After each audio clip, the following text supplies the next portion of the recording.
everybody. My name is Evelyn. Yes, it is. And I think I know how to sing. Yes, I do. And I got a boyfriend named David. Yes, I do. I don't know how to treat him right, 'cause I think I know everything. Everything. And my name is Evelyn. Hey, I got so much hair and I just don't care, because the reality is that he's in Claremont.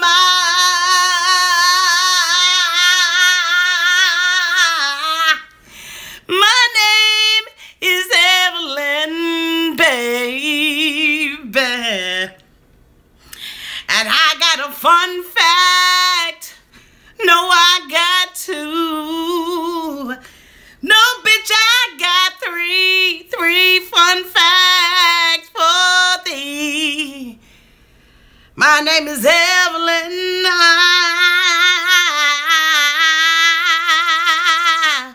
And I'm an Instagram singer with a boyfriend named David. And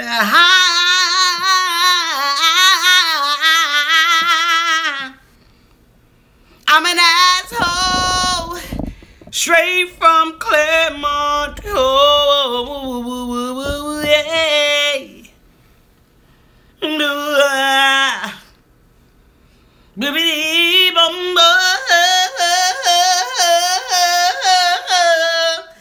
My name is Evelyn. My name is Evelyn. I'm giving homage to Evelyn. Homage to Evelyn. Oh, yes, I am. Yes, I am.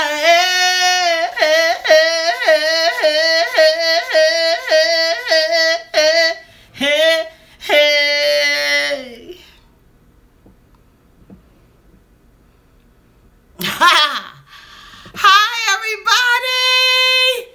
This is Auntie, and I am back live and in living cotton freaking color. I am trying to get this thing settled so that I don't look so yellow on here. I don't know what's been going on lately with the lighting in my house, but everything has me yellowed the hell out. I don't know if I need to move. My name's Evelyn. Okay. I don't know if I need to move back. Maybe if I move back, let me see. Hold on, y'all. I'm trying to get this yellow out of here. Oh, there we go. So I'm going to try to move everything slightly. Oh, my table is so heavy, y'all. Let me see. Is that better? Did that get better? I don't even think that got better. Oh, Lord, y'all. Let me see. What is wrong with this thing? And I cannot seem to get it. Let me put my glasses on. Maybe that'll help me. No, I'm still real bright and yellow. Got a yellow forehead. But see, if I do it like that, then y'all gonna have that in y'all face. Let me see. Let me put my glasses back on, see if this helps. Okay. Hi, everybody. Hello, everybody. I see y'all out there. 921 Cotton Candy. Y'all Yvette, Roland the Dush, Trina Carter, Joe McTillman, Grace Mack.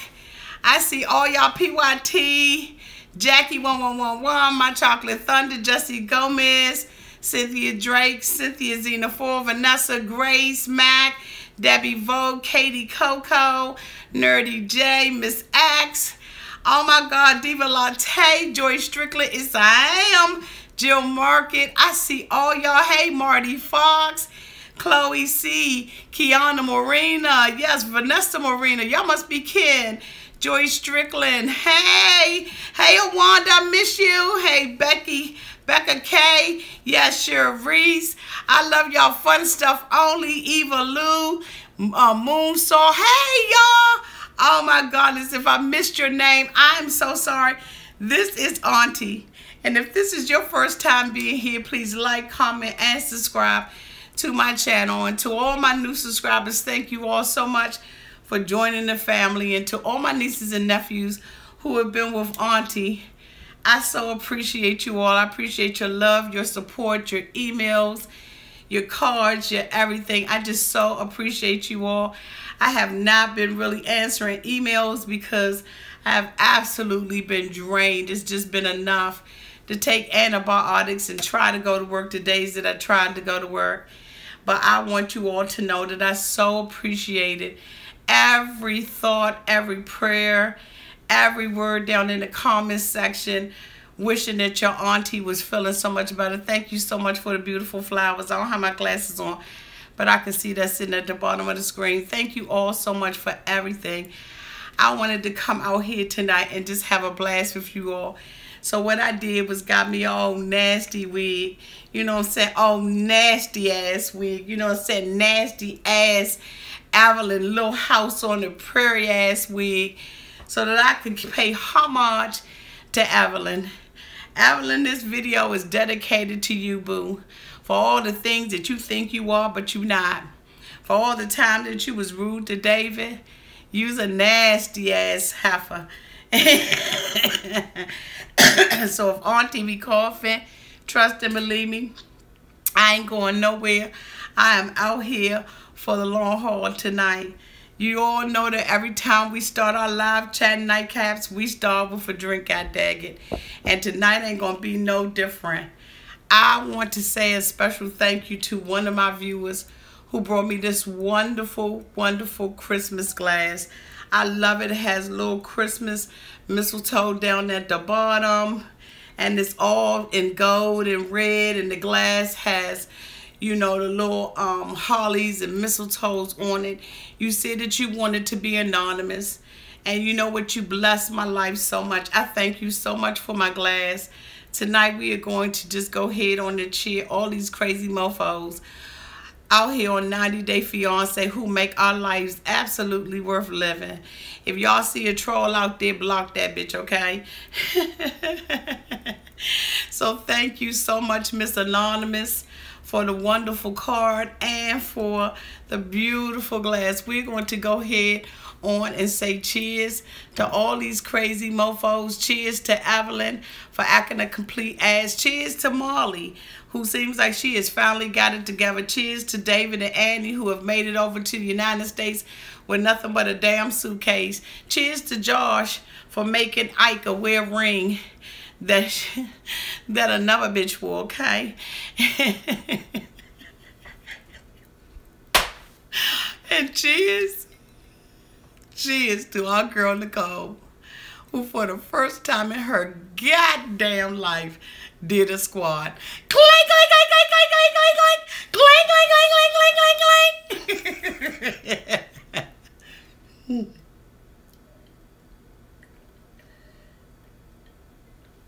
Clank, clank, clank, clank. Clank, clank, clank. That's right. Give me them glasses. Clank, clank, clank. Y'all, let me tell y'all something. This cotton freaking show gets better and better. Are y'all liking the wig? Are y'all liking the homage? The homage to Evelyn.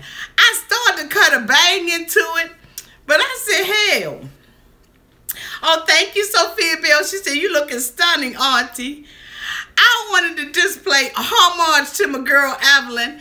And I started to cut her arm. Thank you. Cut her bang into the thing. You know what I'm saying? But I said, no, I ain't going to be giving no bang tease. You know what I'm saying? Because one day when I want to be sexy with Big Daddy Papa, I might want to wear the damn thing. Thank you, Zena64. She said, Evelyn needs some more fun facts. Tell them, Auntie. Okay, click.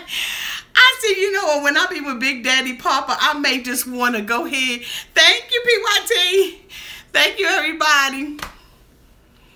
I just said, thank you, Eva Lou. She said, fabulous, boo. I said, I just may want to wear it with him. You know what I'm saying? And play Filipino chick or something. Hell, I don't know. So I said, I'm not going to cut a bang into it. I'm just going to wear it like this. You know what I'm saying? How much, Evelyn? How much? I don't see how you wear all this hair up on your head, but Auntie going to go ahead on and do it for the night, okay? So we're going to go ahead on and get into this because this is a 2-hour show. And so that means that we're going to be out here for at least a damn hour, okay? Thank you, y'all. She said, yes, teasing, boo, teasing. Oh, teasing. Okay.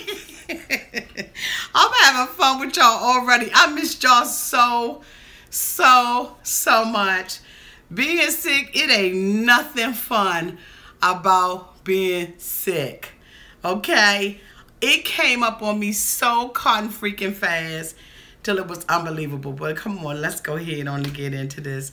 She said, Auntie, you got Evelyn down. Thank you. Thank you, Mia. Ponzo. She said, I'm glad you're back. Yeah, Joyce Strickland said, work that hair. So the first thing that we opened up, y'all, with Andrei and Elizabeth.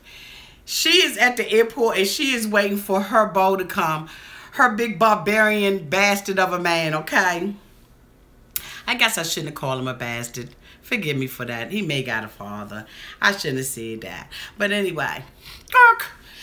So, oh, thank you. So, you know, she waiting for him to come on over and everything. And, you know, she's at the airport and she's a little apprehensive because, you know what? It done hit the fan. He's over here now. The reality has sat in with her. And, you know, basically she got to introduce him to the whole family. He comes through the airport and I noticed he didn't have any luggage. So I guess she must have went right up to the damn gate. And this was like, you know, okay. Hi, boo. So they hug and everything.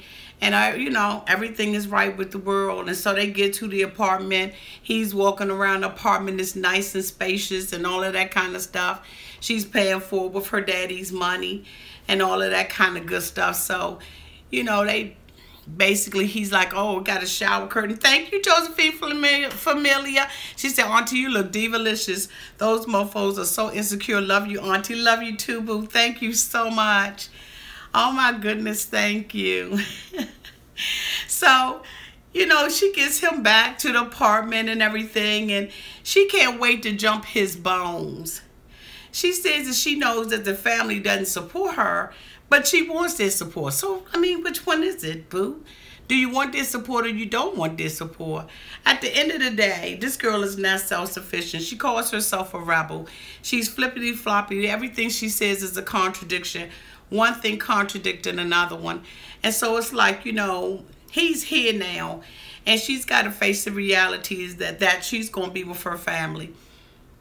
And so, you know, he's like, well, where's the bed frame?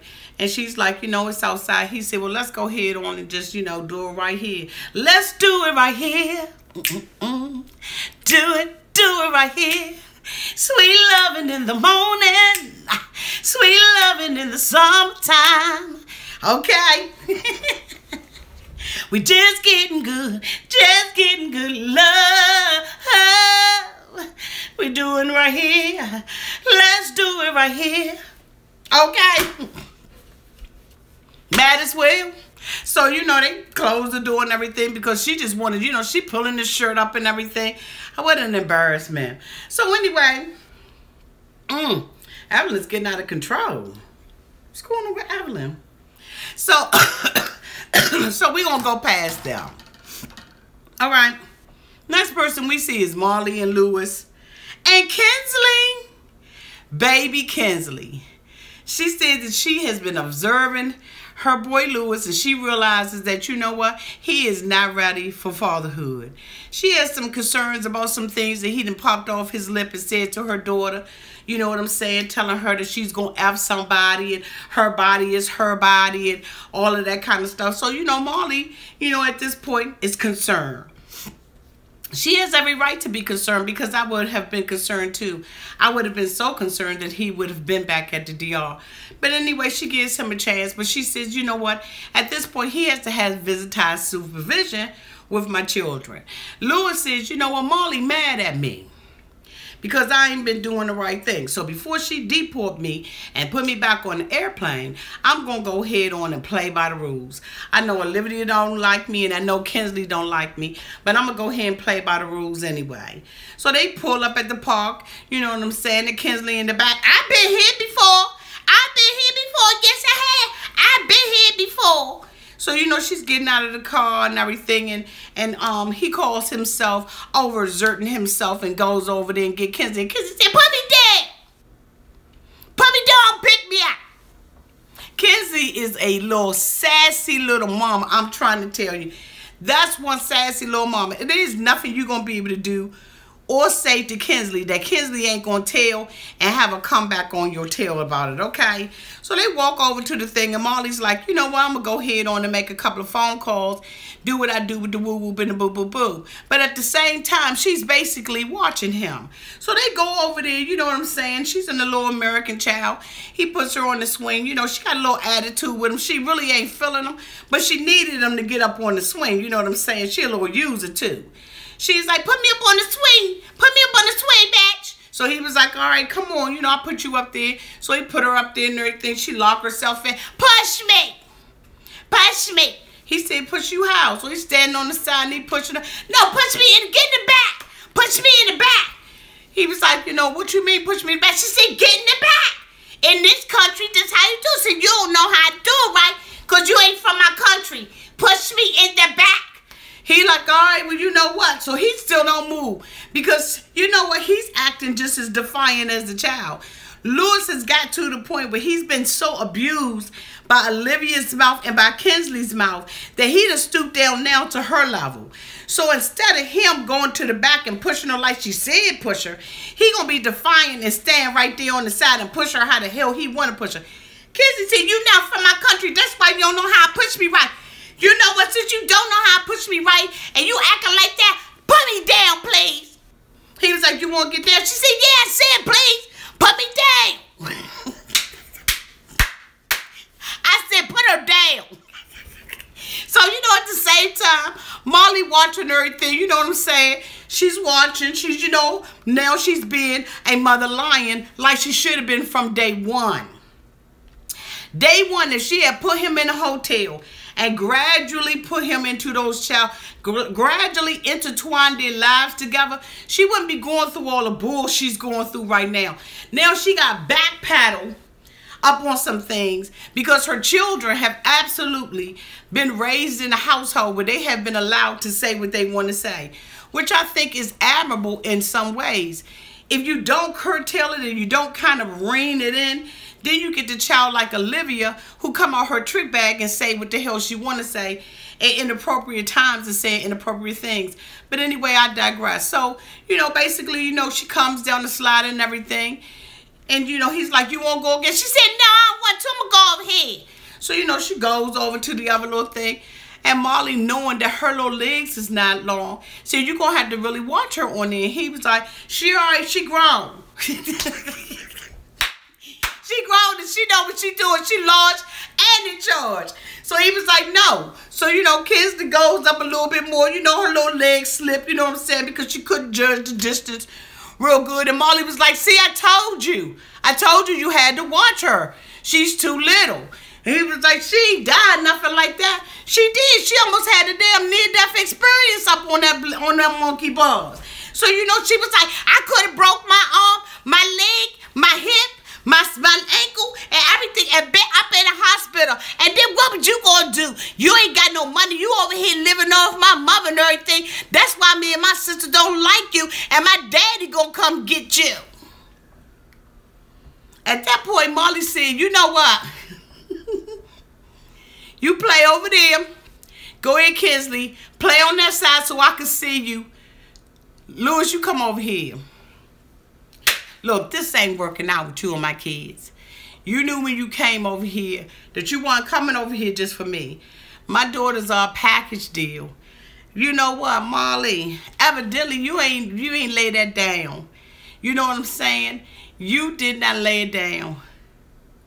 You got you some good sex over in the DR. You got hooked on this man. He proposed to you in the heat of a moment, heat of passion. You brought him over here. You moved him in with your children, and now you're trying to backpedal and pussy pop. But you know what? You done already did. He's already in the children's lives. She says, you know what? How do you feel about being a father? Why didn't you ask these questions when you met him over in the DR and he was slinging that wood on you? You see what I'm saying? Why didn't you ask all of that first? But okay, you growing up and you realizing now that things, excuse me, that things are different.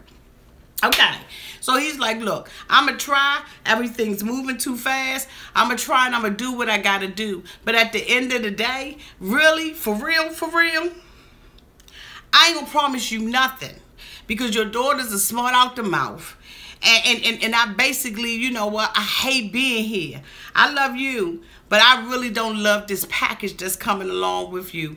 And you know what the thing about it is, when you first meet somebody, that's fair. You may not be ready for the package that comes along with that. That's why as women, it's imperative that we not introduce our children to these people until we realize and recognize that this is somebody I really want to be with. And I can't be with him unless I've given myself, my children, and him the opportunity to really get to know one another. If I bring you into my life and I don't give you the opportunity, then you're going to shipwreck. You're going to shipwreck with me, you're going to shipwreck with yourself, and you're going to shipwreck with the children. It's absolutely not fair the way that Molly has handled this. And yes, she's backpedaling and having to, you know, do everything, you know, really think things through.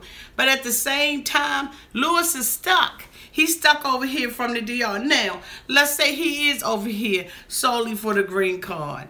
You know, let's say that is what he's over here for. Because I can't say whether he is or he isn't. I don't know whether or not he's truly in love with Molly or not. You know what I'm saying? I'm not in his thoughts. I'm not in their bedroom. But all I'm saying is, if he's over here just strictly for the green card, then he just has to go through the motions for at least a year. But that year can cause so much damage in her household. She just really has not counted up the cost. And women, we have to count up the cost. Just because you meet somebody that is a really, really good woodpecker doesn't mean that you have to incorporate this person into your life and into the life of your children. You have to make good, sound decisions as it relates to your children, because everything that happens to them while they are underage is absolutely and totally on you. It is your fault if they grow up broken and bruised because of a relationship that you had with somebody that you had prematurely, or you introduced them prematurely, or they got hurt out the relationship. Like that's totally on you. And I know some people out here may not agree with what I'm saying, but I'm trying to tell you, it is the honest to God truth. You have to be mindful about how you put people in your children's lives. There's so many women that got, you know what, I ain't even gonna go. I swear I'm not gonna go down that line. Next thing we know, we got Annie and David. Annie and David have done all the dowry and all of that kind of stuff, and now it's time for Annie to come to America. She goes, you know, to her mom's house and packs up her bags, because at this point now she has to say goodbye to her mother. And it just kind of reminded me of the Mickey Mouse Club. M-I-C-K-E-Y-M-O-U-S-E,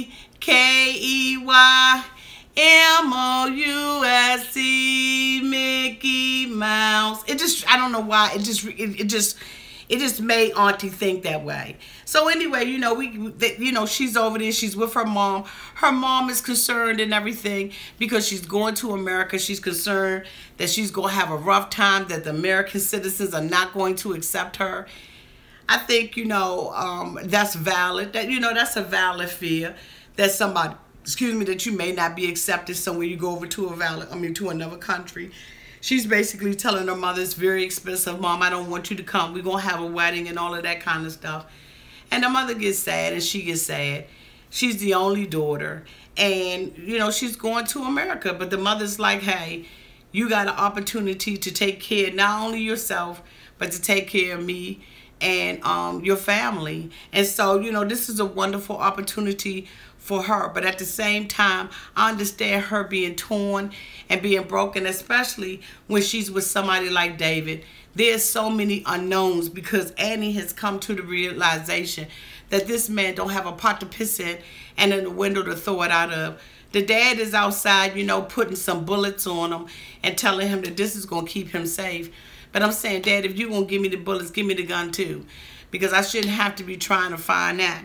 So if you're going to put strap some bullets up on me, you know what I'm saying? I want to at least know that I got, you know what I'm saying? I mean, you know, I'm just saying. But, you know, this is supposed to be symbolizing, you know, excuse me, protection and all that kind of stuff. Okay. Woo, woo, woo. So, you know what? They're coming over to America. And, you know, good for them. Next thing we see is that goddamn Azan and Nicole. What the cotton freaking sandwich now. They say day 22. Day 22. They are showing how frustrated Azan is with that fat girl, Nicole. Now, while I didn't like Nicole, I didn't like Azan either. So we're going to play both sides of this coin tonight. Oh, yes, we are. Oh, yes, we are. So Azan takes Nicole to a gym. He said, basically, I'm tired of it. I'm tired of her ass not eating healthy. I'm tired of her not working out. I'm going to force her to work out. Hey, look, Azan. Hello. Nicole been a fat girl. She been a fat girl from back in the day. You knew that she was fat. But you know that the reality of you coming to the United States is right at your fingertips, because she done already came over there and revealed to you that her parents, her father and her stepmother are going to sponsor you. So now you want to slim her down in 20 days or less. No, you're not going to do that. She's day 22. She got 6 more days to be there. You ain't going to be able to beat the fat off of her. But anyway, he takes her to a gym. She said, this is not the way that I thought that I was going to spend my vacation. Well, you know what? When you're on a serious regimen and you're trying to work out and you're trying to live healthy and get your life together, guess what, Nicole? You do incorporate working out into your plans. But okay, I digress. You staying with the aunt. You're not staying in a hotel. The aunt ain't got no facility there. So Azan takes you. She gets up in there and everything. She's walking around. Now, you know you're going to work out. Why you got a big baby Bubba bra on? So, you know, he's like, come on, let's do some jumping jacks. She like,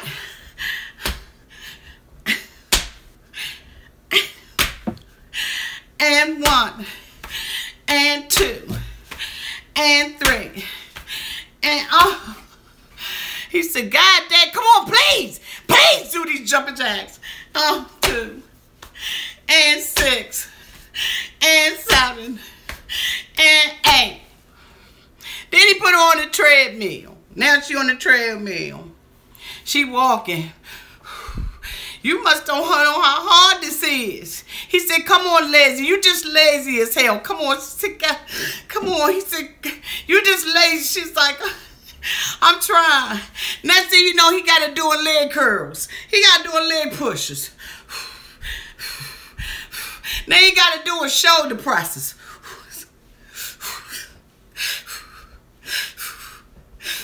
Then he got to do her doing splits. Then he got to do a shoulder rolls. doing, you know, the little, keep your arms out here. Hold up now. Hold up. Okay, so he got it doing this, right? He's sitting there, squat down. Come on, it ain't as bad as you think. She was like, okay. Now put your arms out. He said, God, you only been 2 seconds. Come on, Ned. Come on. 15 seconds. She said, oh, God, Jesus. Lord, glory. You done pointed the red. Oh, help me. Oh, help me. He said, okay. He said, come on, goddamn. 15 more seconds. Oh, help me, Jesus. Jesus. I said, you know what? You know what? I take your place. Go ahead, Azan, work me off. That ass could not even squat for 15 seconds. 15 seconds. You are pathetic. Who the hell can squat for 15 seconds? Nicole. Nicole was calling on Jesus, the Pope, the President, the United States Coast Guard, the U.S. Army, the Marines, the National Navy SEALs. She was calling on everybody to get her up out of a squat. After she finished with the squat, she falls in his arms like, and I'm sitting up there in my mind. First of all, my ass laughing, okay? Knowing I don't feel good, I'm laughing, wheezing, coughing, and throwing up. She laying up in the man's arms. In the eyes of an angel. I said, will somebody help me? Not Nicole, help me. My neighbors probably thought I had 50 people over here in this condo. Do you hear what I'm saying? I was up in here hollering and screaming so bad. Nicole, you are absolutely pathetic. Azan said, you lazy. You don't want to work out. I want a healthy wife. The whole time he's talking to her, from one equipment to another equipment, he's trying to pump her up. Imagine how you gonna look a year from now. I don't give a damn how I'm gonna look for a year from now. My ass want a nugget. Nicole. Boo. Are you serious? Then she sat up there and Azan said, I like you, but I like you about 55%. I said, how the hell do you like somebody 55%? Not 50, 55. So he gave her an extra 5 because that ass worked out that day. But had she not worked out, it'd have been 50. Nicole. Boo. Now, I can see me wheezing and being tired and sweating and all that. I'm trying to get my lungs clear. But what the hell is your excuse? I mean, you just fat and pathetic. Now, is Azan body shaming her? Hell no. Her body is a shame. You a young girl. Get that together. There is no excuse for you to be in that kind of physical shape. Yes, it's one thing to be heavy. It is. I ain't gonna say that it's not. When I was young, I wasn't heavy. I had a big old butt, but I wasn't heavy. It's one thing to be heavy, but it's another thing to be unhealthy. Nicole is unhealthy. And when you are an unhealthy individual like that, because of something you have done, that's not body shaming. Should he accept her the way that she is? Absolutely, he probably should have. But I think that Azan really wasn't trying to, really wasn't trying to feel anything for her. But I think now he's trying to lay everything down at the river. And he's trying to give it a chance, but he wants her to change. How many times have we been in a relationship with an individual who had a disease? Because obesity is a disease. So I'm not making light of obesity. Okay? Obesity comes, it is a disease, and it carries with it other diseases. They pack on top of one another. Sugar diabetes, high blood pressure, heart disease, joints that, that just can't hold you up anymore. There's a lot of things that come with being obese. But Nicole is lazy. And I don't believe that he is body shaming her. And if there's anybody out here who thinks that I am body shaming you, I apologize in advance. It is never my intention to make anybody feel bad about their body, about their image or anything. If you have been with this on this channel, you know that I am all about motivating people and helping people to live their best lives. I am always out here to give advice from not just my head, but from my heart. So if you feel like I am body shaming you or I am making you feel bad about yourself, I apologize in advance. I'm talking about Nicole right now. Nicole is pathetic. And she's not pathetic because she's heavy. She's pathetic because she has a mindset that will not change, that doesn't want to do better. I always say the biggest room in this life is the room for improvement of oneself. And when Nicole refuses to change herself, it puts her in a position of always being a victim and always feeling victimized, never being able to accept constructive criticism. That makes you one pathetic person. Let me make sure that there's no troll out here.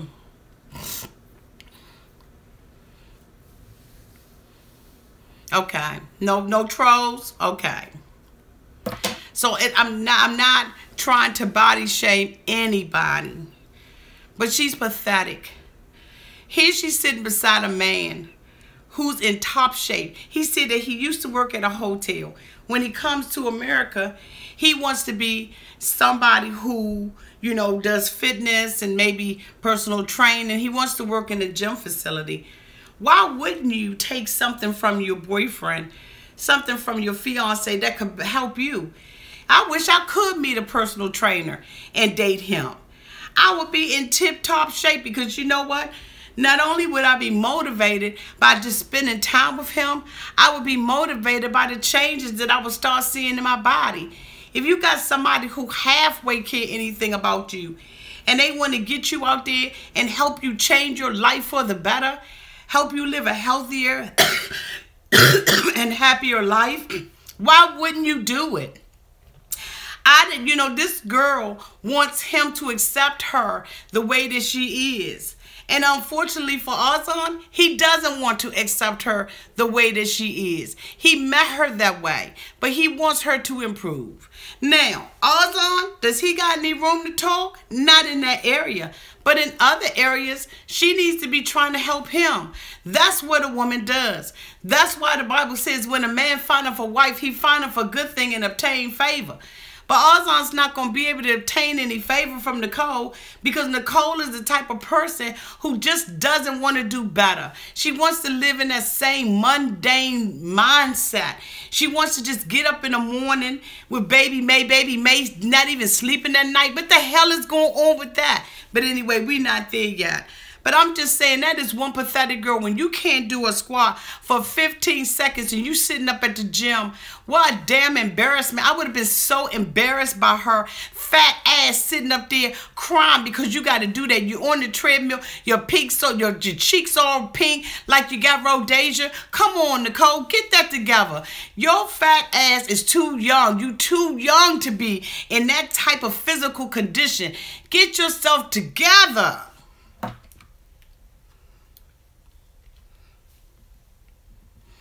What y'all saying?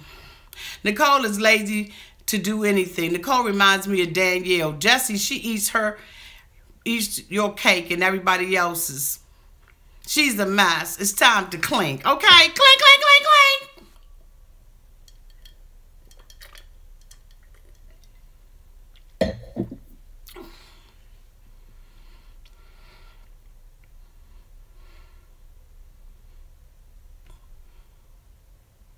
Yes, she catfished him. Yes, she did catfish him. Because you know what? When he came over there and he met her, right? He said he didn't even know that she was that fat.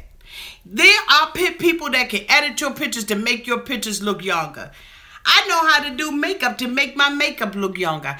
I know how to, make my makeup, I know how to make myself not only look younger, but to also look thinner. So there is a way that you could catfish anybody. And if you got a good daggone editing program, you can edit I can edit myself down to a damn size 8. So you know what, she did catfish him. However, when she came over there, she was fat. And they had a conversation about it. And she said, you know what, she was going to go back home and do the work to get the weight off. She going to sit up there in Azan face and say, you made promises that you didn't keep. But Nicole, that doesn't make a difference, boo. What you need to be doing. Okay, somebody said something about the tie-dye shirt. What you need to be doing is holding up to your end of the deal. See, weight ain't something you're going to be able to hide, Nicole. You couldn't hide it when you went back over there. And you thinking that everybody is going to, it's going to be all about baby May. Well, guess what? This time, it was about your fat ass. It was about you. So you're going to sit up there and tell him you didn't keep your promises. You didn't keep yours either. And it's evident when you come walking, huffing and puffing every goddamn way. I'm a big girl, but I can move. You understand what I'm saying? I can move.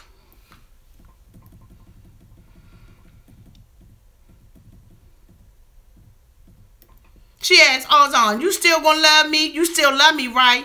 You still love me? He just told you he loved you 55%. He don't love you 100%. He just told you that.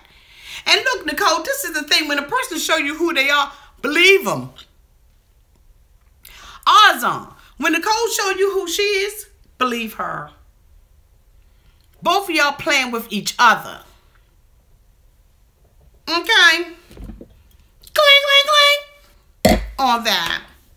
Fair exchange ain't no robbery. You sat up there, Nicole, and you cheated on them. The least you could do is reduce how many hot dogs you eat a day. That's for the cheating. So the next person we see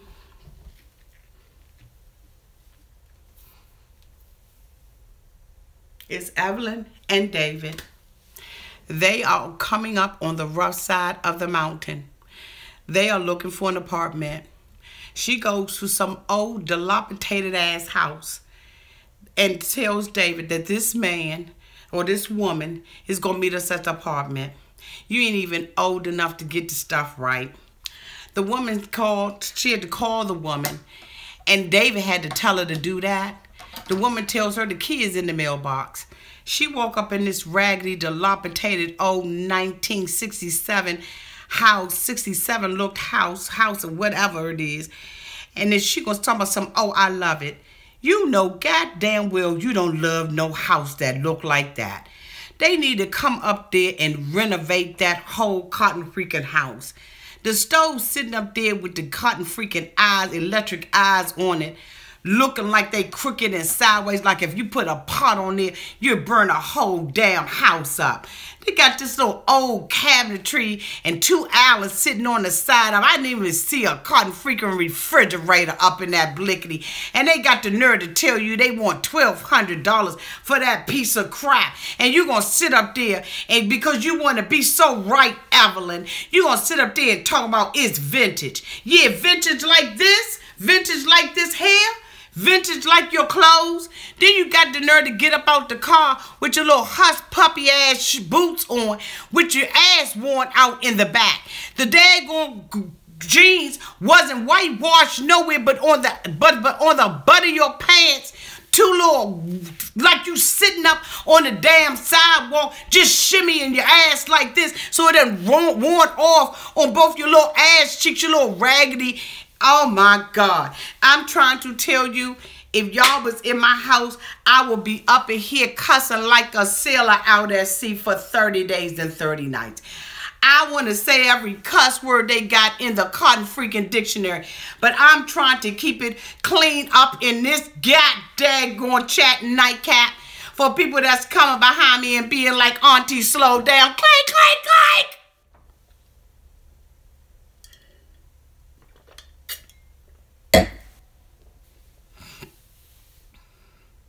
She told me something. I ain't really, I'm not really, going to be an asshole about the apartment. I'm just going to be an asshole about, the wedding. But no, you are asshole, period, Evelyn.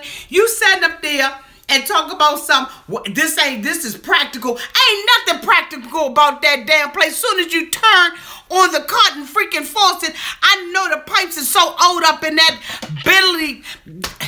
It probably sound like a drum roll with the pipes shaking all through the house. Ain't no way in the world you gonna tell. And then the damn lady got the nerve to not show her ass up there because she charged $1,200 for that piece of shit. That's right, Kimberly Marshall banjos.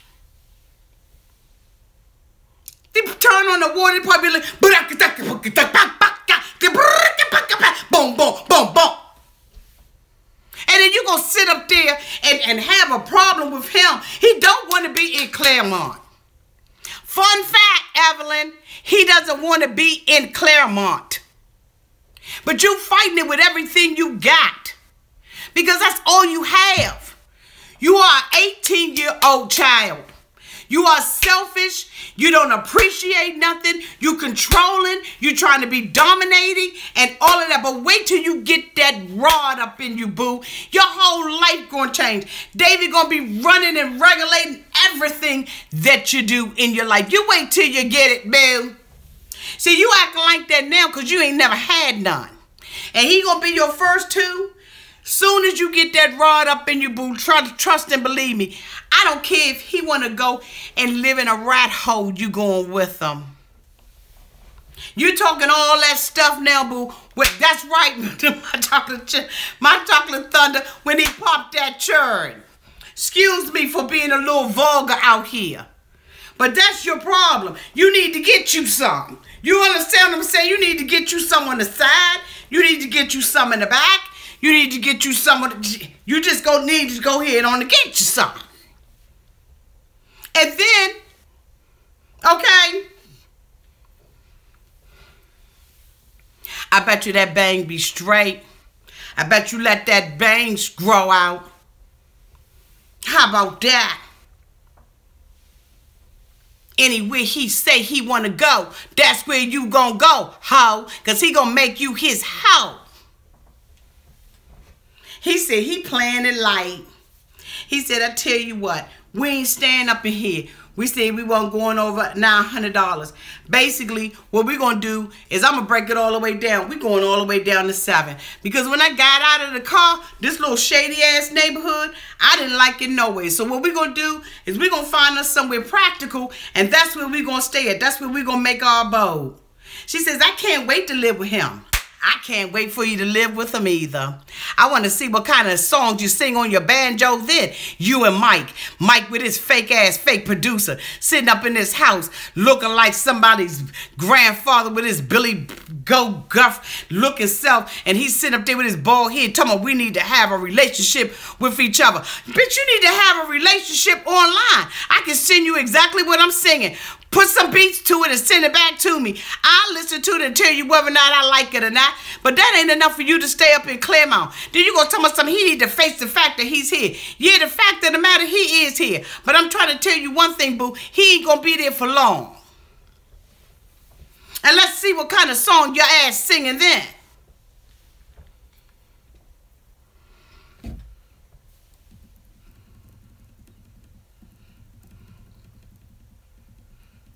Then you gonna sit up there and say, well, you know what, it's to my advantage because my parents down the street. about your parents being down the street. I don't care enough about your parents being down the street. And they see you faking and you being manipulative and you shady as hell. You so shady. Because you know you want to be down there every day, you and Solomon playing on the banjo. I can't stand the rain against my window. I can't stand the rain. Boop, boop. Oh, you're going to be singing some Missy Elliott.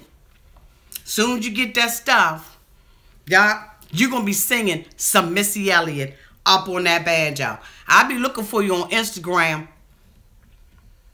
Next thing we see is Elizabeth and Andrei again. What the foolishness is going on with them? We see them again, and they sitting up in the apartment getting ready to meet Big Daddy. They getting ready to meet Papa Son. Andrei talks so much stuff. He got so much confidence. He's so controlling. He's so large and in charge. He ain't in charge of nothing. Wait till you meet Big Daddy. Big Daddy and Charles. They got something for you. But we're going to go ahead on and skip them. So we go on now and we see David and Annie again.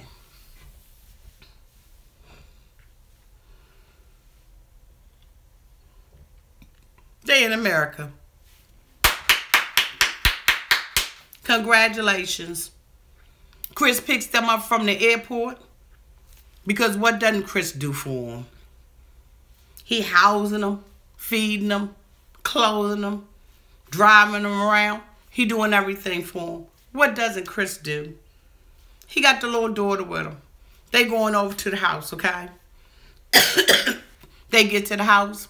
They got friends there. He said David think he ain't got no friends, but he got friends. He had two friends, two deuces, two of them up in there.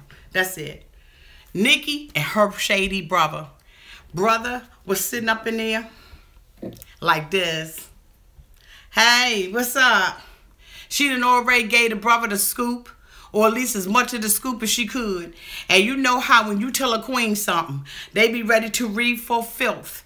That's all you got to do is tell your good Judy what you don't want to say. And let me tell you something, your good Judy will say it. And they will fight a bitch at the end of it too. You ain't even got to worry about that. Okay?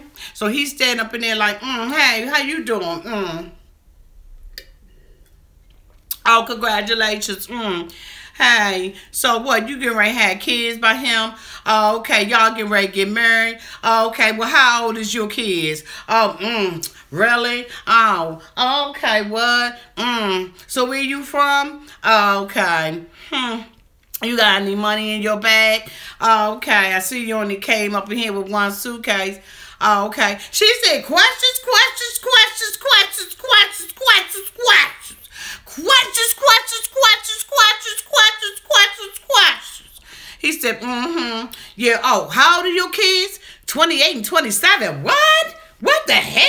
And they don't know you getting married? No, they don't know I'm getting married. Oh, wow. What's going on with you? And how old are you? She was, you know, she ain't but 2 years older than my kid. What? Oh, my God. Oh, Nikki, you ain't tell me all that. Read. Let's get ready to read him for filth. Oh, the brother is ready to read that ass. I cannot wait until next week because the brother is about to read him for filth and put his paws up on him. I'm trying to tell you right now, if you want to know something, honey, you take your good Judy with you. I got two, you hear me? 2 good Judys, and they will read your ass for filth. And they don't care nothing about you, your feelings, your mother, father, sister, brother, cousin, niece, nephew, and anybody else that you done brought with them. When they want to get down to the business, that's exactly what they're going to do. They're going to read your tail for filth. Loving the brother already. See, here's the thing. Chris gonna sit up there and tell her, you know, tell us the viewers, that, you know, he can stay there. David can stay there as long as he want to. Nikki said, hold on, let me get it straight. The only reason why I'm going for this is because Chris got me in the middle of this. I don't want nothing to do with this. You understand what I'm saying? I don't want this chick up in my house. But guess what, Nikki? The chick don't want to be in your house no damn way. Because you know what she realized? She realized that David came over there with no car, no house, no money, no nothing. She said he came over here just like I did with a damn bag. And guess what? He had less in his bag than she had in hers.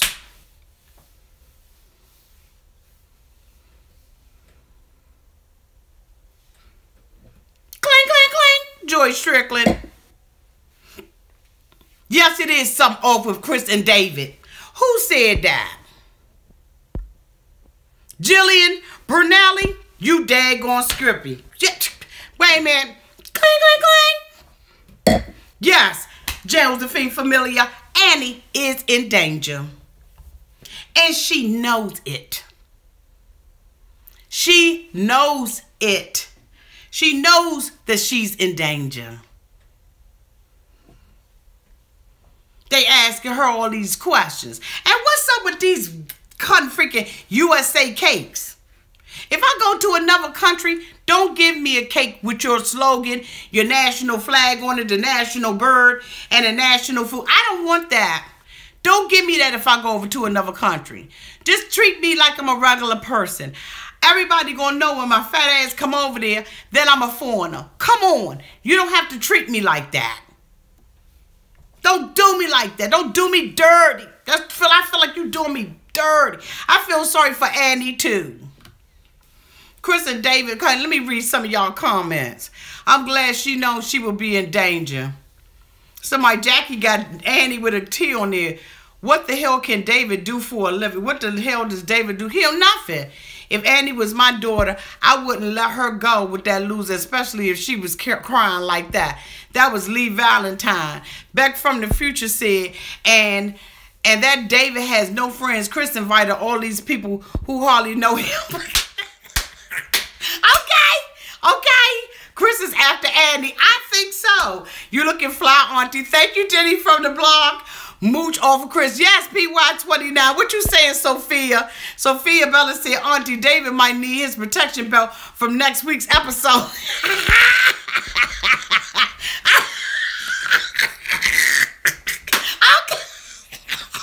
He gonna be running around there like a little ninja. Okay, let me read some more comments.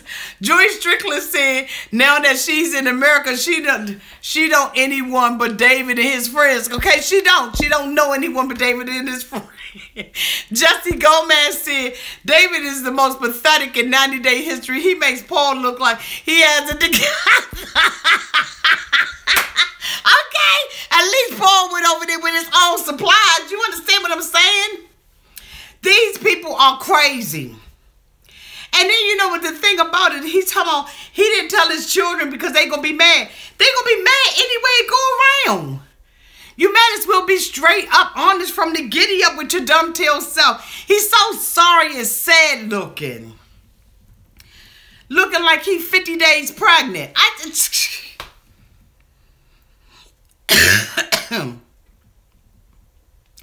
Next thing we see is this dumb Azan and Nicole again. At this point, she been there almost a month. Okay. Chris paid the dowry and it belongs to Chris. Oh, yes, she does. Nikki's brother is going to practically fight David. Yes, Jackie K. I can't wait to see it. So here we go. You know, we with Azan and Nicole again. They arguing every day. He takes her up on the mountaintop for her to have a mountaintop experience and so that she can go head on and work out. She's still tired and don't want to work out. At this point, a reality has set in for Nicole that Azan wants her to change. She's saying, do you know what you're asking of me? He said, yeah, I'm asking you to be healthy and to live a healthier life.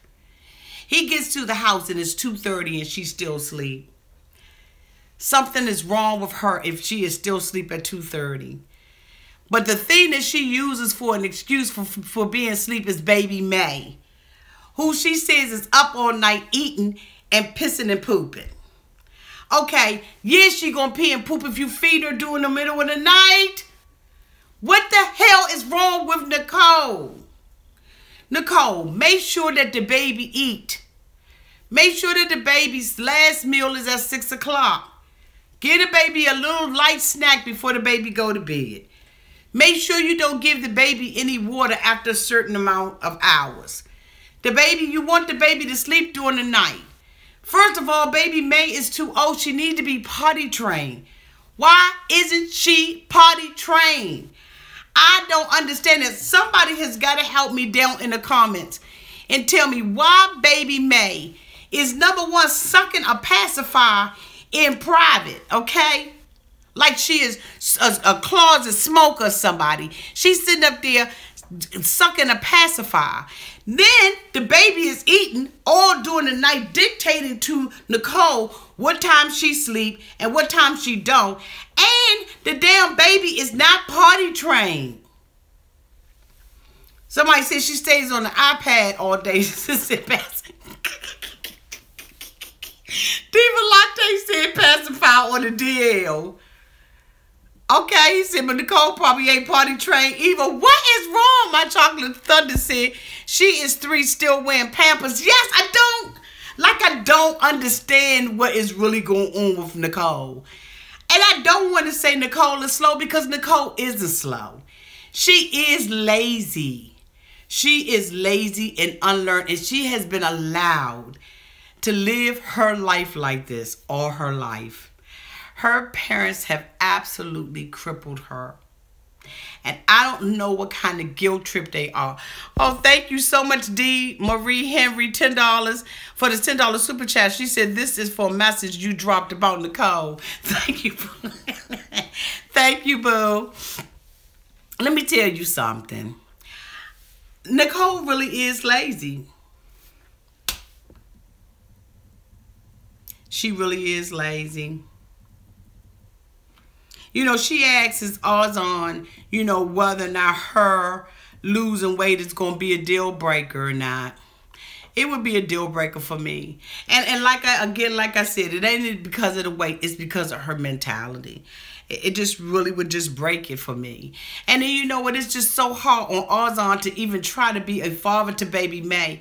Because when he says something, he's wrong. If he doesn't say anything, he's wrong. He's go out with his friend, he wrong. If he take her on a hike, he wrong. If he take her to the gym, he's wrong. You know, he's wrong if he say something about her cheating. You know, he has to trust her. He has to believe in her. But who can trust and believe in somebody who is a straight up liar like you are, Nicole? You don't even see. I think that you really believe the lies that you are telling him and that you're telling yourself. You've gotten to the place now where you really believe what the hell you saying. And that makes you a habitual liar. And furthermore,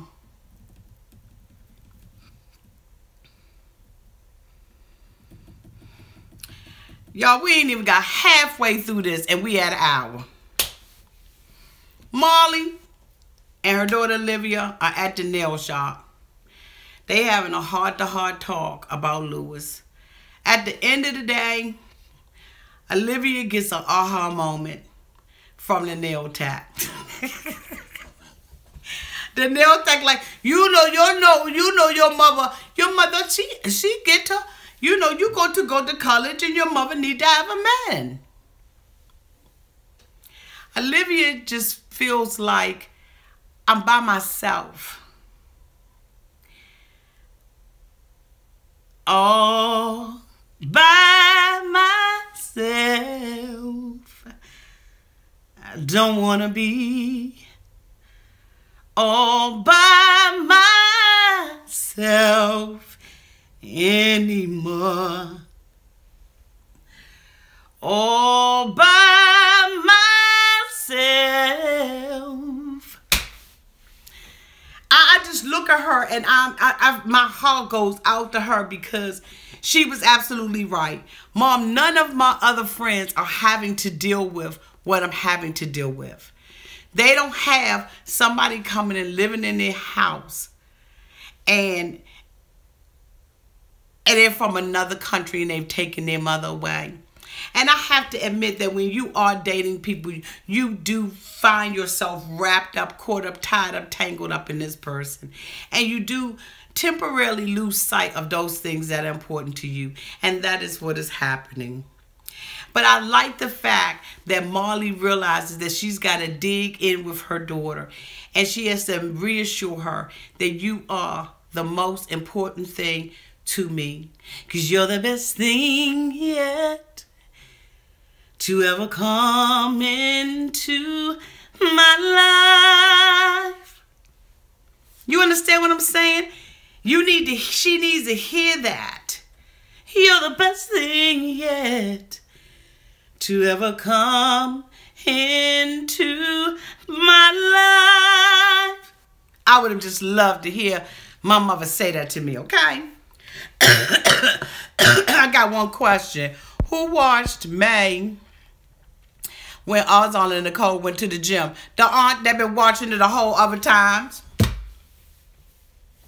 The aunt. You know, Nicole will leave May with anybody. Okay. She said, did y'all hit the like button? So far, what I see out here is 244 people. So that means that that's almost times 3. And it's only 113 thumbs up. I wasn't going to say nothing. But since somebody said something, y'all go ahead and hit that thumbs up button. If you don't know, thank y'all so much for being obedient. I see it steady going up. Thank y'all. I love y'all to pieces. So look, here, you know, they sitting up in there. Jesse said, thumb the hell up. Jesse, stop it. So, you know, basically, you know, they have a mother-daughter talk. And I think that, you know what, Molly is really growing up.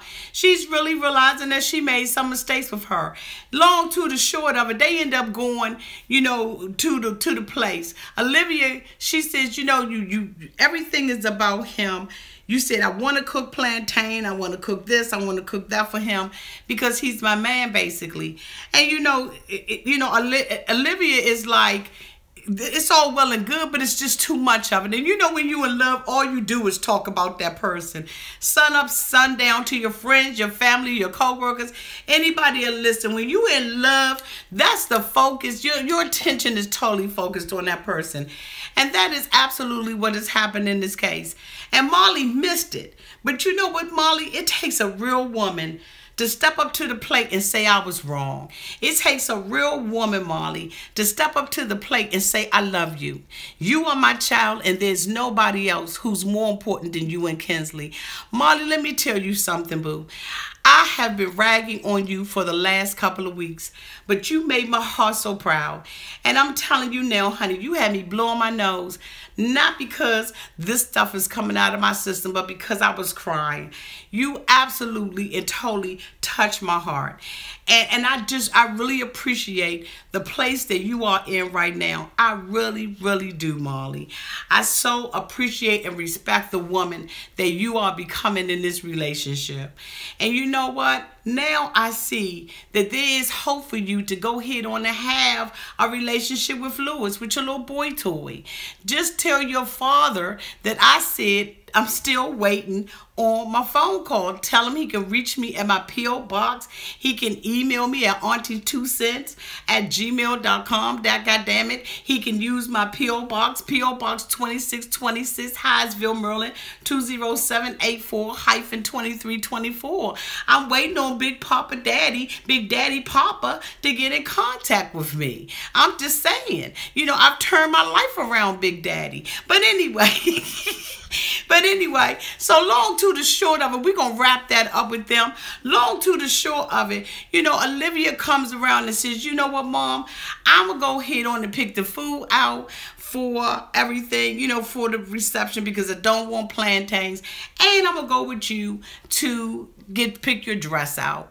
I really appreciated that. So we see them, you know, her and the mom and everybody, you know, they're at the place to pick out the dress, and the first dress that Molly comes out with for is, you know, absolutely hideous. It's a corseted dress and it just doesn't fit her body well. And you know, so she goes in and she comes out with another one on. And you know what? That is the one that they all like. And Molly feels good in it. and everything is right with the world. But at the same time, she's got to see whether or not Big Daddy Papa is going to walk her down the aisle. And she really wants him to walk her down the aisle. But she doesn't know whether or not that's going to happen for her.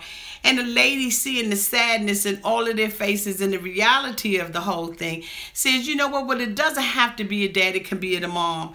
And the mom is crying and everything, and she's emotional because at the end of the day, this is her daughter getting married. And even though the circumstances are not the circumstances that we would want them to be, the mother is absolutely happy for her daughter. And you know what? I even saw Olivia smile.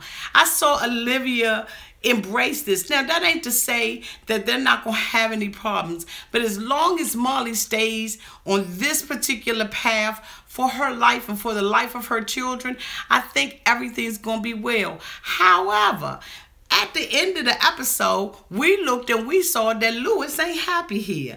Lewis goes out to the baseball field with Jess. And while he's at the baseball field with Jess, he makes a startling comment, and he says, it's boring as hell here. I feel like I'm in prison. I feel like I'm in jail here. And this is not where I want to be. I don't want to be in jail anymore with Molly. And he says, I want to go back to my countries. The girls don't like me. The father doesn't like me. I don't have a job. I'm at home babysitting all damn day. And I really feel trapped. And I want to go back home. And Molly's fat ass is going to go with me. So, you know, here's Uncle Jess. Uncle Jess doesn't want to take a responsibility for anything. Uncle Jess sat up there and he told that Olivia had her boyfriend up in the room too long. He says that Molly is his sister, but she's been his best friend all his life. You feel you have that much loyalty to your sister. You should give her a heads up about what he is saying out of his mouth. Instead of him doing that. Thank you so much for the $5 super chat. Let me put my glasses on, read what you said, boo. Hold on, let me catch up with it. Wait a minute, boo. Say, Auntie, can we talk about how Lewis thinks baby Kinsley needs to move out with her father? I've never been so disgusted. That man is busted. Thank you, Candy Culture, for the $5 super chat. I don't remember him saying that. Did he say that? Oh, my God. I just think that, so, you know, he wants to move. Baby Kinsley don't need to move anywhere. That's her mama. That's her biological mother. There's no way in the world that baby Kinsley needs to be separated from her mother. And I don't know what kind of visitation rights they have between Molly and the husband, but she's in the right place at the right time doing the right thing. Molly has taken a step back and she has reevaluated the errors of her ways. And now here we have him throwing a monkey wrench in the plan. Jess tells him, man, you really need to talk to Molly about it. He's like, no, I'm going to wait till I marry her. See, right there, that's dirty. You being real dirty and you being real shady. And the thing about it is that Lewis, this fatherhood thing for Lewis has become so overwhelming and too much for him to even imagine that he can do, that he is looking for a way of escape. He's a child who's trying to live in a man's world. There's nothing about him that is prepared or equipped to be a father to not only a 17-year-old daughter, but a 6-year-old daughter like Kinsley. And at the end of the day, Kinsley has a father who is in her life. And she's already told him, I don't like you. And you know what? A lot of times when kids go into step families and stuff like that, they don't like the other parent. And that's why it's hard to date somebody who has a child. I, for one, I'm a single mom. As many of you all know, I have a child. But I have never, ever, ever dated a man who has a child. Every man that I've ever dated doesn't have a child and didn't have one. Because I don't know if I have the capacity right now at this age to date somebody who has a child and to do it all over again and try to be stepmom and come into that I don't want somebody who's somebody else's baby daddy. Now, maybe, you know, no, hell no. Ain't no maybe. That's not a situation that I want to get into. I never date a man who has a child. And that's not to say that I won't. It's just to say that I have never done it. And because it's never been something that I desire. I don't desire to be somebody's stepmother. If that's something that God has for me, then he's going to have to knock me out, reinvent me, and put me back into my body with a whole new reinvented mind, heart, body, soul, and everything. It's just not something that I've desired. And I think that it's fair when that you live based on what you can handle. See, the Bible says that God doesn't give us more than what we can bear. But sometimes we give ourselves more than what we can bear. And we try to be all to everybody. And we want to be in these relationships. But really, we don't want the package that is coming with somebody. And you got to be upfront. And you got to be for real about it. See, he's looking at the green card. He's looking about coming to America. He's looking at the land of opportunity. And he's looking at the land of milk and honey. But when the reality set in, and here it is, he told Jess, he thought it was going to be easier to take care of Kinsley and Olivia. And he found out very quickly that it's not easy. It's hard. It's hard to get in there. It would be hard for a man who is Molly's equal to get in there and to try to establish himself as a father figure in these girls' lives when it appears that they got active father figures in their life. That's a hard thing for anybody to do. And I am a mature, seasoned woman, got my stuff together. But I know for me to date a man that got teenagers, oh, hell no. Hell no. Now, if he got kids and his children are like 30 years old, they grown and they got their own lives and they, you know what I'm saying, they got their own families doing their own thing, then that's fine. But somebody that got teenagers, hell to the no. I wouldn't date him. I wouldn't date him. That's just my preference. That's just where I'm at. She said, yep, they left and they left. Okay, yes. I can't do it. So to expect Lewis to do it at such a young age was just not, they didn't think it all the way through. They're thinking it through now. You know, from my understanding, like I said before, they got married on July 20th of this year. Kudos to them on their wedding, but I couldn't do it. The hell with that. I couldn't do it. I couldn't do it. You know, we looked at shows when we were coming up like the Brady Bunch and the Partridge Family and all of that kind of stuff. That stuff was TV. That's not real life. It's not real life. And sometimes you think you want the package until it come in the mail. And on relationships, it ain't no return to sender. It's harder. And you may really, really care about the person. And suppose you get in there and you don't even like the children. Suppose it ain't the children like you, but you don't like the children and you don't like the situation. How do you give them back? You can't. So I don't even set myself up for the BS. Like, I seriously don't. I don't set myself up for the BS. But I think that Jess, as a brother, has a responsibility to tell Molly that he's not happy here and he wants to do something different. I absolutely believe that. Before we get off of here, we're going to talk about Aika and Josh. Josh is a fool. He brought that girl Aika over here like she was some type of little Playboy bunny. And he wanted her to go and be something that she didn't want to be. Here it is. We found out that he is so broke that he's got her wearing a ring that he gave to a former wife. And here's the thing about it, Aika. Even though he was cruddy for giving you that ring, you cruddy for wearing it. Because as far as I'm concerned, that's just like you going out there and sleeping in his ex-wife bed with him. You dirty too. But see, you wanted what you wanted. You should have never took no ring that another woman had on her finger. I know I wouldn't have. I'd have told him I'd walk around with a shoestring tied around to my finger before I wear something that belonged to another woman. He gonna sit up there and tell somebody that his mama. Now see, you gonna go all the way back, Josh. You so damn trifling. You gonna go all the way back and blame your mama for the situation that you find yourself in. Here it is, you got this 36-year-old woman over here. Know her biological clock is ticking on her. You take her to a jeweler. You let her look at all these rings and then tell her, is she crazy when she got the nerve to want one of the rings? How dare you, you slimy dog? Then you tell her in a restaurant that she needs to stop obsessing about the ring. No, she's not obsessing about the ring. She wants what you owe. She wants what you owe her. You owe her that much.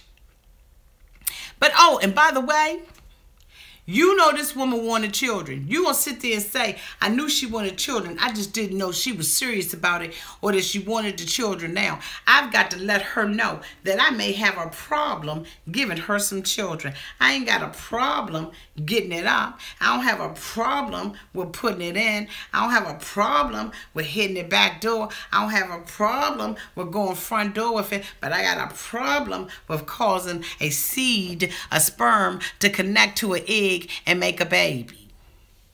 So you got some tricks up your bag. So what you got, a vasectomy? What you got? So when your ex-wife left you and all the kids left you, you decided that you was going to go ahead and get you a little vasectomy and everything. And then after you got your vasectomy, then you felt like the coast was clear. And you're going to go out there and get you a little pretty young thing. And you're going to think that she ain't going to want no baby with you. But you know daggone well what the plan was. Because Aika was one of them type of women that laid it out there for you. She let you know she wanted an American man. She let you know that she wanted you to take care of her. She said she wanted diamonds and pearls. She's already told you everything that she wanted. She don't have no tricks up her sleeve. She's being straight up with you. Then you go sit up in a restaurant and try to make it seem like she's materialistic. She said, hold up, I'm going to check you on that because I'm not one of them materialistic chicks. So what you not going to do is throw me in a boat and throw me up underneath a bus and try to make it seem like I'm using you. No, you using yourself. What you do to your penis? What you do to it? Tell me. I'm listening. Go ahead. What? Why I fluff up my Evelyn? Go ahead. Tell me what it is that you did. Why you having a problem having a baby?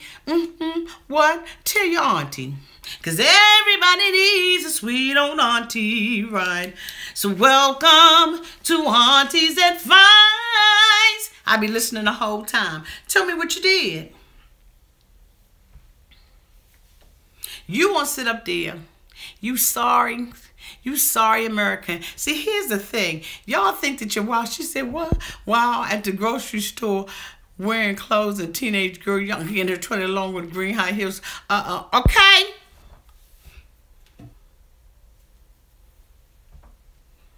Yes, I think he got a vasectomy. Miss Axe, how you doing, boo? Hey, Miss Michelle.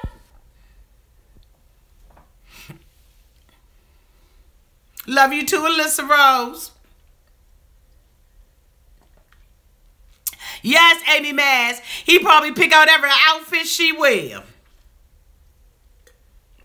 He probably the one out there on Fashion Nova and Boohoo looking up the clothes and buying the stuff and having all kinds of packages coming to the house for the roommates.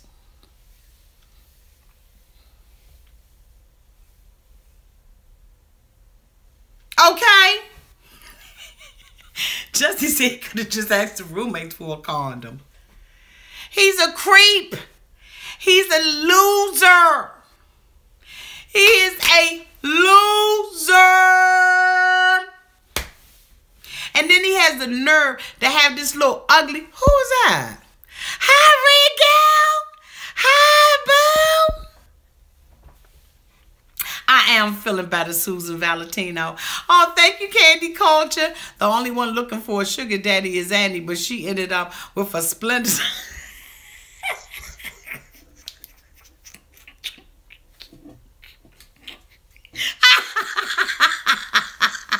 What you say?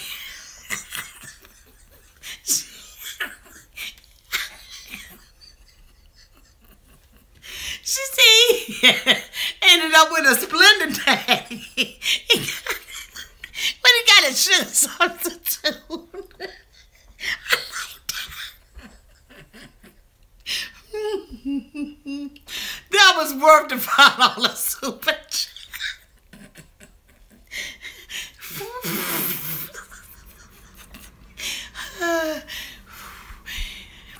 Okay, Jean Ray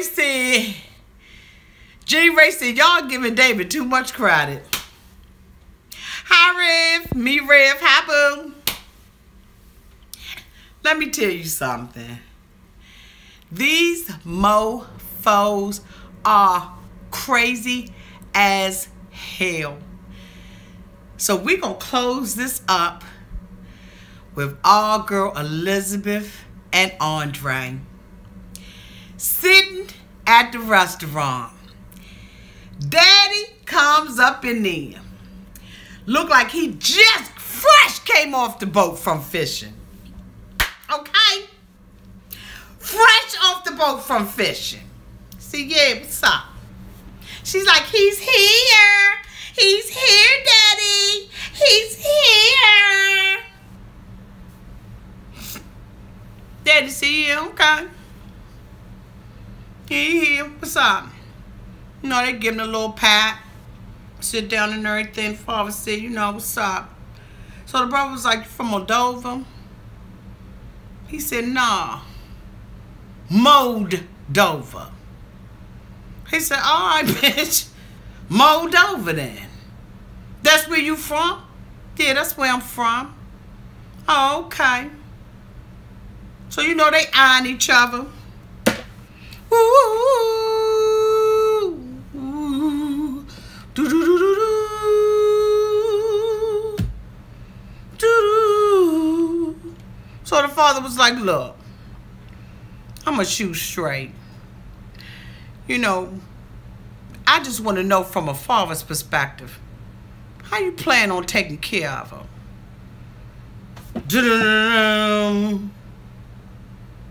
What's it to you? I got money.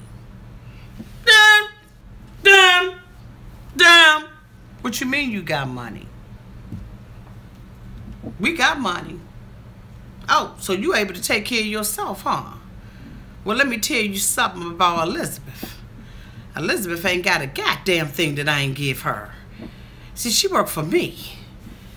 And not only does she work for me, she worked for me part-time. So everything you got, everything you sleeping on, and everything you riding in belongs to me. So I'm going to ask you again, how do you plan on taking care of my daughter? Well, you know, right now, I can't work. You know, I got to wait 90 days till I get my green card. Green card? Oh, wait a minute. Hold up. I'm a Trump fan. Moldova. I think I heard of that before. Was that with the U, S, S, and R? Now, you know Daddy old school when he's saying the U, the S, and the R. Daddy said, I think I remember that place. He said, yeah. We in between Romania and the Ukraine. What's up with that? What's up with you? He said, oh, okay. So, yeah, you want the green card. Well, you know, Daddy, he can't legally work, you know, Daddy, unless he gets that green card. Oh, really? So I'm going to ask you a third time, bitch. How you plan on taking care of my daughter? He said, well, you know, when I get the green card, I'm going to be a truck driver. Psh. The brother was like... the brother... Jones was like, skirt what? What? Yeah, I'm going to be a truck driver. So the father was like, y'all ain't got no money. The United States, it costs money to live here. You got rent, car, electricity, gas, insurance, taxes, food, clothes, shoes, hair. And you know, she can be a bitch. I know my daughter. She gonna be a straight bitch. So y'all gonna have arguments. So you gonna need a pallet outside, a hotel room to stay in. You gonna need money for liquor, because you're gonna try to drown all your problems in some alcohol. Last call and first call. You see, look, Pops, it ain't none of your concern. I got money. He said, oh, you do? Well, let me tell you how this gonna go. Charles was like, look, she dumb as a doorknob. She gonna sit over there and talk about she gonna go back to Moldova or Moldova. And he ain't the king. Who does that? Who leaves the America, the United States of America, to go over to Moldova and he ain't the king? Ha, ha, ha, ha, ha.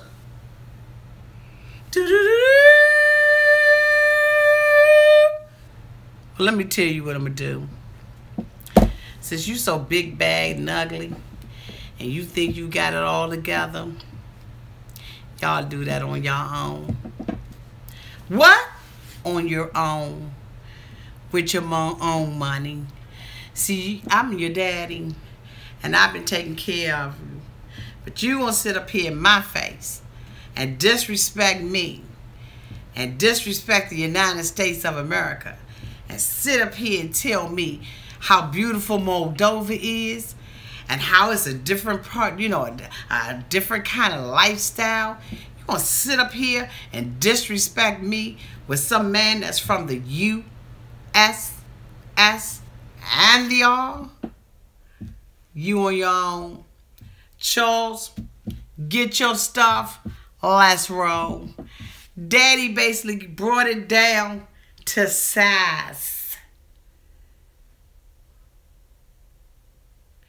You picked him. You got 90 days. You take care of him. You got a smart ass mouth. You think you know everything. You think you got it going on. Do it on your own. Now she's sitting up here talking about how expensive a wedding is and how much she needs her family when she was sitting her ass over there in Moldova talking about her Moldova and talking about her family like a dog, trying to instigate and incite a fight between the father, the brother, and the boyfriend. See, you did all of that, Elizabeth. Elizabeth the rebel. But guess what? Your father was a rebel with a cause, for a cause. He had a cause for your ass, okay, to rebel. Because now what you're going to have to do is get on your bended knees and come back to your daddy. And although we've come to the end of the road, still I can't let go. It's unnatural. Okay? Now you're at the end of your road, boo. How that feel? How you like that? Daddy got his stuff. Charles got his stuff. And they was out. And I don't blame your father at all. I will make you pay for it too. You saw that your father was uncomfortable. And instead of you trying to have an even balance between how you handle your father and how you handle your man, you sat out there and left your father out there to dry. You embarrassed your father in front of everybody on national TV. You talked to your father like he was less than anything. You know that your dad had a challenge dealing with this man coming over here.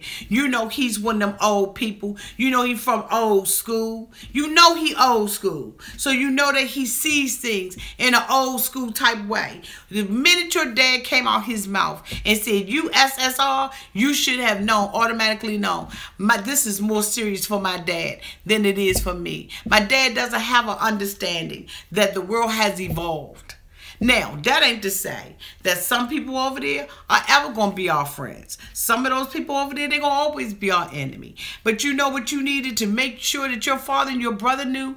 That the man that was sitting beside you is not an enemy to them. That he is somebody who you have found and you have fallen in love with, and you have made a decision, a conscious decision, to bring the man back and live with the man here in the United States. But instead, you presented him and he presented himself as an enemy. And let me tell you something. Let me tell you something. It ain't nothing punk about Americans. And I know I got people out here on my channel, my lovely subscribers who live all over the country. But Elizabeth, it ain't nothing punk. Ain't nothing soft about an American. Just like it ain't nothing soft and punk about people who live in their respective countries. We are all people, and we're going to stand up for our countries. Ride or die, thick or thin, blood, sweat, and tears.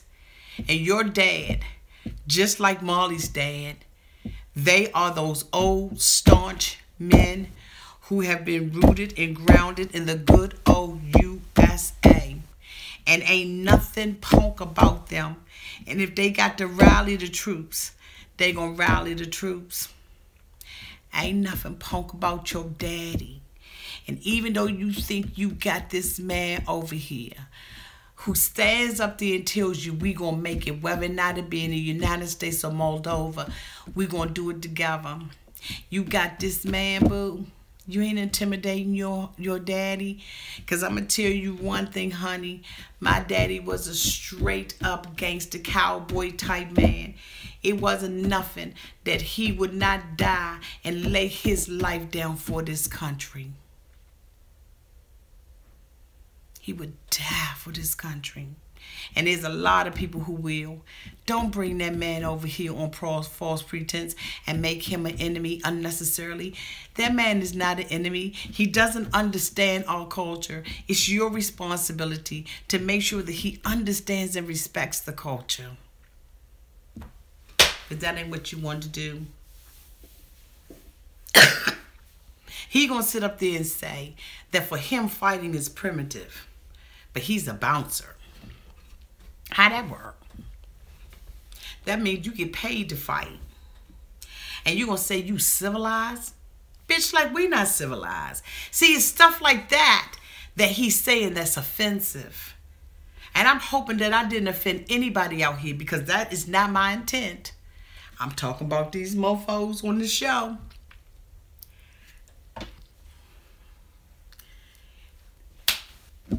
It's not what you do. Oh, what she saying? Sugar Shine. She said, oh no, I wasn't talking to Auntie. I was talking to somebody who was making fun of Trump supporters in the comments. I don't even know who it was. I was just playing, but I'm one for real.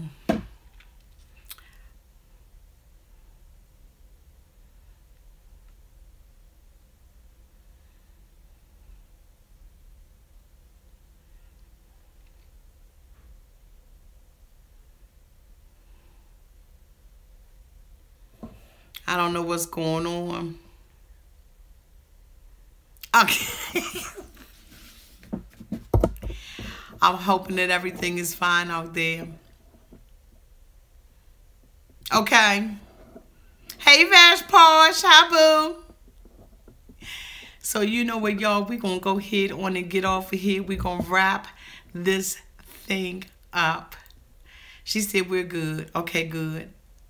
Trump ain't chatting in here. That's right. I just said it because, you know, I wanted to make a reference to where they was coming from. And let me tell you something. At the end of the day, I love you, Alyssa Rose. Good night, baby. She says, I'm not a Trump supporter or a Hillary supporter. Most politicians are bad and only want the rich to win. I truly enjoy your live chat for the first time. Love it. Thank you, Joy Strickland. No worries, Auntie. Let's not start with the political talk. It never goes well. Yeah, we will not be talking about that. Hey, Roxanne, boo. But anyway, y'all, we're going to go ahead and wrap this up. Again, I thank you all so much for being here. I thank you all for letting me rock my Evelyn look tonight. I have truly, truly enjoyed myself, and I swear to God, I miss y'all so much when I don't come out here. I will be back out here on Friday, because you all know that they will be doing Friday, the day after Thanksgiving, they will be doing a 90-day fiancé part 2. So you know what, y'all, don't forget to look at that, because that's going to be one crazy show. It's part 2 of Crossing the Line. So I'm looking forward to seeing that on Friday. Look, I want to wish you and your families and your friends a happy Thanksgiving. I am praying that everybody eats well and is well with on Thanksgiving Day. And you know what? If you don't have everything that you need, know that God can be all of that to you. Make sure that you get out and you celebrate Thanksgiving. Be thankful for whatever God has done in your life. Look and expect an increase in your life. Thank you so much, Candy Culture. You done really blessed me tonight. Thank you so much, sweetie. She said, happy Thanksgiving, cousins and auntie. I love y'all so much. And again, thank you so much to the young lady who blessed me with this glass in my P.O. box. I thank you so much. Happy Thanksgiving to you. And you know what, you all, let's do our last little cheers with the last little bit of Diet Coke I have in here. Happy holidays to you all. And you know what, we're going to be going and celebrating Thanksgiving with, Christmas with a bang right after Thanksgiving. I love y'all to pieces. Cling, cling, cling. Happy Thanksgiving.